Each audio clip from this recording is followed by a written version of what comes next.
Sanma ey hacı senden zerru sim isterler. Yevme la yenfeude kalbi selim ister. Kalbi selim. Yevme la, ne güzel söylemiş bu Bağdatlı Ruhi. Yevme la yenfeu malum ve la benun. Mal, evlat. Bunlar çok önemli olduğundan insana en yakın şeyler. Onlarla başlıyor. Onları nazara veriyor. Onun ötesinde makam gibi, mansıp gibi, müşarun bil benan olma, parmakla işaretlenme gibi, şöhret gibi. Bütün bunlar insanın dünyada arkasından koştuğu şeyler. Fakat öbür tarafta hiçbir faydası yok. Çağımızın vebası, taunu, belki en öldürücü virüslerin ihtiva etmesi açısından hücumat-ı sitte diyor yani. 6 hücum eden bela. Herhalde hizmet erleri için, en başta onlar geldiği için onları söylüyor. Ne var ki onlara irca edecek çok virüsler de var. Mesela makam sevgisi diyor, hubbuca. İnsanda şöyle köye muhtar olsam, bir nahiyeye müdür olsam ve bir gün gelse bir kaymakam olsam, bir vali olsam, bir vekil olsam, doymaz insan. Bir bakan olsam, ona da çıkarsa koysalar daha ne olmalıyım? Hep ömür boyu bir pislikten ibaret olan, bağışlayın, şöhret arkasından Allah'ın ahseni takvime mazhar ettiği o zavallı insan koşar durur. İnsan başka şeylerin arkasından koşacak bilmem ne gibi yaratılmış bir varlık değildir. Koşacaksa şöhret onun arkasından koşmalı. O da ona talip olmamalı. Beyhude yorulma, bana ulaşamazsın.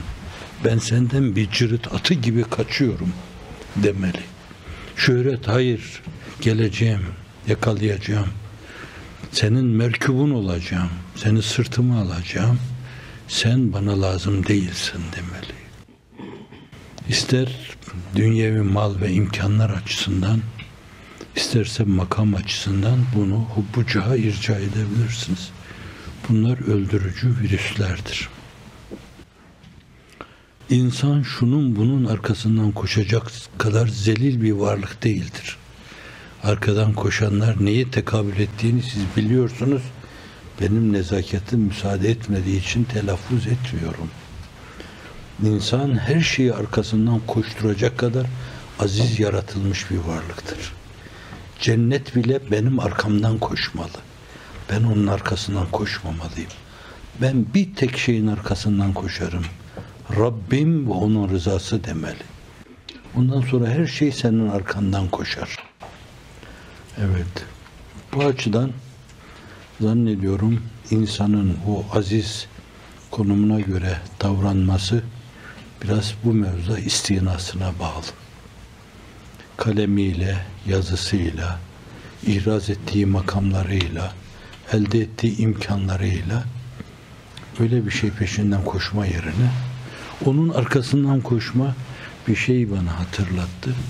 Deniz suyuyla susuzluğu gidermek gibi bir şeydir. İçtikçe yandım der, yandıkça içer, içtikçe yanar. Öyle bir fasit daire oluşturur ki sonunda insanı helak eder. Ona doyulmaz arkasından koşarsan. Biraz evvel bahsettiğim makamlar itibariyle dünyada en yüksek payeyi ihraz ettim. Ötesi yok mu acaba bunun? Öbür alemlere, metafizik dünyalara uzanan bir merdiveni, bir helezonu yok mu diye böyle acayip acayip kuruntulara, hülyalara girer insan. İçtikçe yanar, yandıkça içer, yandıkça içer, yandıkça içer. İnsan öyle içtikçe yanmalı, yandıkça içmeyi Allah'a karşı olan aşkına vermeli. Yandıkça yandım bir su ver diyor. Ol suyu kim içse hemen, kalbe doğar nuru cihan, verir hayatı cavidan, yandıkça yandım bir su ver diyor.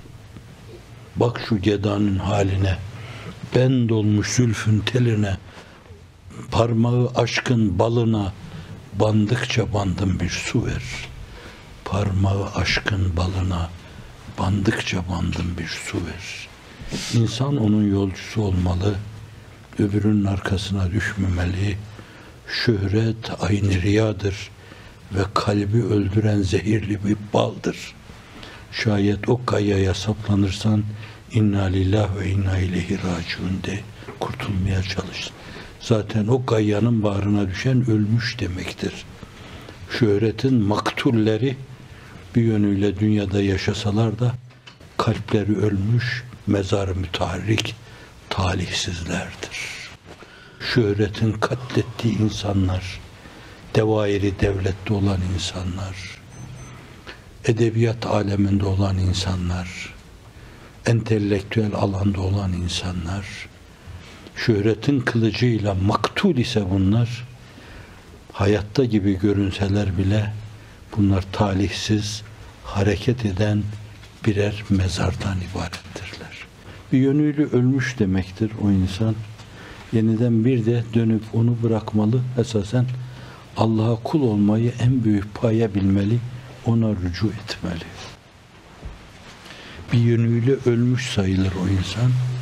Mezar-ı mütarih, talihsiz dedik ona. Bir diğer yönüyle de eğer hala aklını kaybetmemişse, mantığını kaybetmemişse, muhakemesini kaybetmemişse, bu bataklık benim için çok istikbal vaat etmiyor. Yeniden ben bir kere daha bir basubadel mevt kendi adıma yaşamalı. İnna lillahi ve inna ileyhi raciun demeliyim. Allah'tan geldim, tekrar bir kere daha ona dönüyorum demektir o. Vefat eden insanlar hakkında kullanıyoruz bunu. İnna lillahi ve inna ileyhi raciun. Hazreti Pir söylüyor.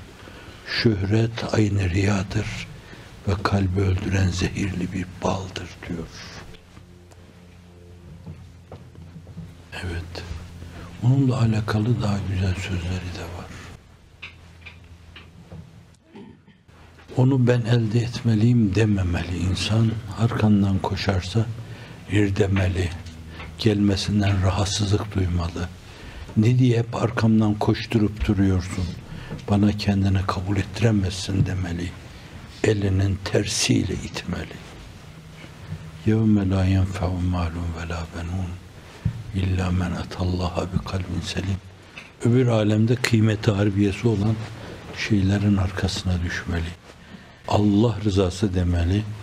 Namazla onu tahsil etmeye çalışmalı. Oruçla onu tahsil etmeye çalışmalı. İlahi kelimetullah'la onu tahsil etmeye çalışmalı. Ruhumuzun abidesini dikme istikametinde sarf edeceği gayretlerle onu tahsil etmeye çalışmalı. Hep Allah yolunda olmalı. Allah için işlemeli. Allah için başlamalı. Allah için görüşmeli. Allah için konuşmalı. Lillahi ve cillah le eclillah rızası dairesinde hareket etmeli.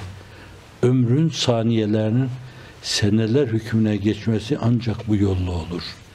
Bir saniyede bir seneyi kazanmak istemez misiniz? Ebedi aleme namzet, ebediyete namzet, ebedi sultanı görmeye, müşahedeye namzet olan bir insan bence bunun arkasından koşmalı.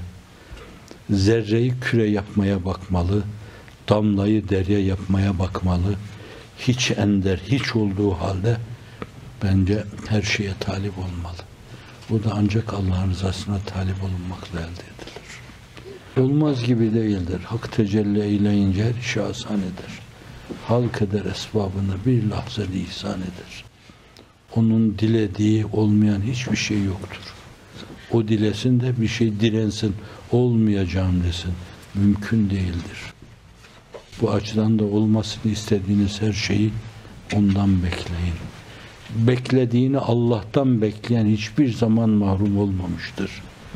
Allah'tan beklenecek şeyi başkalarından bekleyenler iç içe mahrumiyetler yaşamışlardır. Vesselam.